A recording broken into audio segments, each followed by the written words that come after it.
ইউরোপের মাটিতে আপনার কাছে যেই জিনিসটা থাকলে অন্তত আপনি অন্য বাঙালিদের চেয়ে 5 বছর উপরে আগায় থাকতে পারবেন।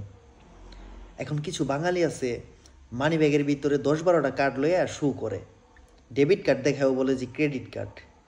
আবার আরেকটা বিশেষ কাহিনী জানেন নাকি, ইউরোপে প্রত্যেকটা মার্কেট আলাদা আলাদা কোম্পানির মার্কেটে, প্রত্যেকটা মার্কেটে আলাদা করে একটা করে কার্ড আছে, যেই কার্ডের বিশেষ কিছু সুবিধা আছে। অফারে থাকলে ওই কার্ডটা শো করলে আপনাকে অফারগুলা মানে সম্পূর্ণভাবে আপনি পাবেন অফারগুলা, এছাড়া পাবেন না। যেই দাম ওই দাম দিয়ে কিনতে হবে। তো ওই মার্কেটের কার্ডগুলোও থাকে মানি ব্যাগে। তো 10-12টা কার্ড শো করে, আর ডেবিট কার্ডগুলোরও বোঝায় যে ক্রেডিট কার্ড। তো এরকম কিছু পরবাস ফালতু বাঙালি আছে, ওইগুলো বাদ দিলাম। তো আপনার কাছে যে জিনিসটা থাকলে আপনি অন্তত অন্য বাংলাদেশের চেয়ে 5 বছর উপর আগে থাকবেন, ওই জিনিসটা কি? Driving licence. ইতালিতে বলে পাতেন্তা, ঠিক আছে? তো আপনার কাছে যদি একটা ড্রাইভিং লাইসেন্স থাকে, বা ইউরোপীয় ইউনিয়নের যদি আপনার ইউরোপীয় ইউনিয়নের যে কোনো একটা দেশের যদি আপনার কাছে কোনো একটা লাইসেন্স থাকে, গাড়ির লাইসেন্স থাকে, আপনি কিভাবে আগে থাকবেন প্রশ্নটা অবশ্যই করবেন এখন। তো আমি বলি, আপনারা অন্তত এটা জানেন যে ইউরোপে মোটামুটি স্যালারি কীরকম। স্যালারি তো আছেই, তো এটা থাকার পাশাপাশি সাপ্তাহিক ছুটি আছে ইউরোপে, শনিবার রবিবার ছুটি আছে। তো ধরেন আপনি কমায় ধরেন একদিন ছুটি পেলেন, ঠিক আছে?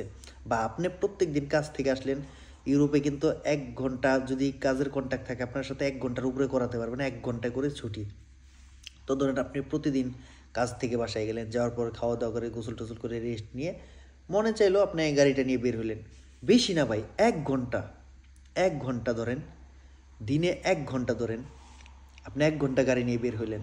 ধরেন ফুড ডেলিভারি দিলেন, বা ধরেন ট্রিপ মারলেন, বা এই যে এয়ারপোর্টে কেউ গেল বা আসলো, বা ওইখান থেকে ট্রিপ মারলেন। ভাই বাইরের দেশে কিন্তু 1 ঘন্টায় কিন্তু আপনি অনেকগুলো ট্রিপ মারতে পারবেন, অনেক কিছু করতে পারবেন। কারণ কি ভাই, এটা বাংলাদেশ না। বাংলাদেশে যেমন 10 মিনিটের রাস্তায় 10 মিনিটের রাস্তা পার হইতে 2 ঘন্টাও লেগে যায়, এমন অবস্থা হয় মাঝে মধ্যে। কিন্তু এখানে এইগুলা নাই ভাই। তো এই জন্য আমি 1 ঘন্টা ধরাইলাম। তো ধরলেন মাঝে মধ্যে ট্রিপ মারলেন, মাঝে মধ্যে ডেলিভারি কাজ করলেন, মানে আপনার ওই যে আউট, মানে আপনার কোম্পানির বাইরে বা যেই কাজের কন্ট্রাক্ট আছে ওইটা বাদে আউট সময় আপনি যখন পারবেন বের হয়ে যেতে পারবেন। মাস শেষে দেখবেন খুব ভালো একটা অ্যামাউন্ট আপনার হাতে জমা হয়েছে। বা এটা বিশ্বাস করেন আর না করেন, এখন বলতে পারেন যে আপনি কি করেন। ভাই আমি আমার সর্বোচ্চ দিয়ে ট্রাই করতেছি এই জিনিসটা আমি কাভার করার জন্য, বা এই জিনিসটার ভিতরে আমি ইন করার জন্য। মানে আমি আমার জায়গা থেকে সর্বোচ্চ দিয়ে ট্রাই করতেছি। আর আমি সবচেয়ে জীবনে বড় ভুল করছি, গাড়ি চালানো পুরোপুরি শিখে না আসা। শিখে আসছি ভাই, কিন্তু ওটা শিখা বলে না। যদি পুরোপুরি ফুলভাবে শিখে আসতাম, তাহলে মানে আমি আজকে এখানে ভাই আরও 1 বছর আগে থেকে শুরু করতে পারতাম। তো যাই হোক, দোয়া করবেন সবাই।